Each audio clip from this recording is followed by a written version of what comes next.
susah juga sih ya, soalnya kita tuh jadi sensitif. Kalau berdebatnya sehat, berdebatnya sebagai teman, ya nggak apa-apa. Kadang-kadang you can lose a friend, but you can also gain a friend. Seperti pengalaman Andi Oi, diaspora Indonesia di Los Angeles pendukung petahana Donald Trump, perdebatan hasil Pilpres AS 3 November lalu masih berlanjut. Namun bagi pendukung Presiden terpilih Joe Biden, sejumlah harapan sudah tumbuh walau pemerintahannya baru dimulai setelah inaugurasi 20 Januari. Salah satunya mengenai imigrasi, seperti diungkapkan Vivi Virgianti Darmansyah, pemilik UKM tempat penitipan anak di Middletown, Maryland.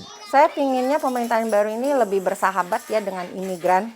Itu imigran terutama yang undocumented. Mereka juga ke sini untuk perbaikan hidup gitu ya, sama aja dengan kita, dan mereka juga membantu ekonomi Amerika. Jadi dia protect, kita punya border, kita punya immigration influx, semuanya itu dia untuk America first. Walaupun tidak menjadi isu utama dalam Pilpres tahun ini, namun bagi imigran seperti diaspora Indonesia, imigrasi menjadi salah satu hal yang diperdebatkan.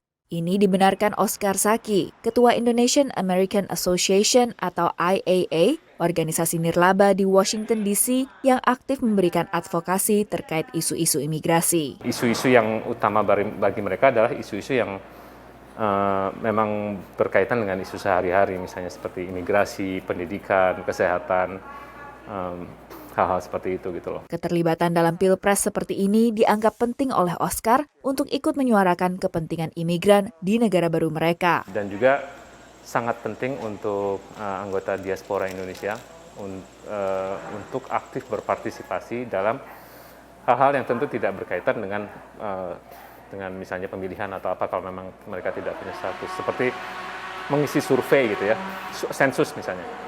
Mengisi sensus itu sangat penting karena dari situ itu kelihatan bahwa ternyata di satu daerah, di state, di county penduduknya berapa, itu berpengaruh dengan berapa banyak funding dana yang akan diturunkan untuk state itu. Menyambut hasil Pilpres, Oscar juga berharap keterlibatan diaspora Indonesia di kancah politik Amerika dapat semakin bertambah. Ini sejalan dengan aspirasi Nabila Prasetyawan, mahasiswi di University of Maryland. Ia melihat terpilihnya Kamala Harris membuka pintu bagi kelompok-kelompok minoritas lain. And so that's really exciting for me as a young woman who wants to get into politics, who wants to work in the government. And so it's really inspiring to see someone who looks like me, who is a child of immigrants, who can become this influential, who can be at the top of our U.S. government. Harapan dan aspirasi boleh bergulir, namun bagi sebagian pendukung petahana seperti Helen Ray Heller, pesta demokrasi belum selesai. Itu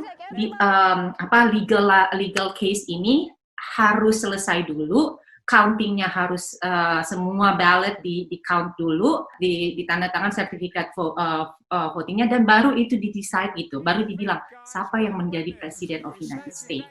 Kalau untuk saya, siapapun yang menang, he becomes my president. Dari Los Angeles, California dan Rockville, Maryland, tim VOA.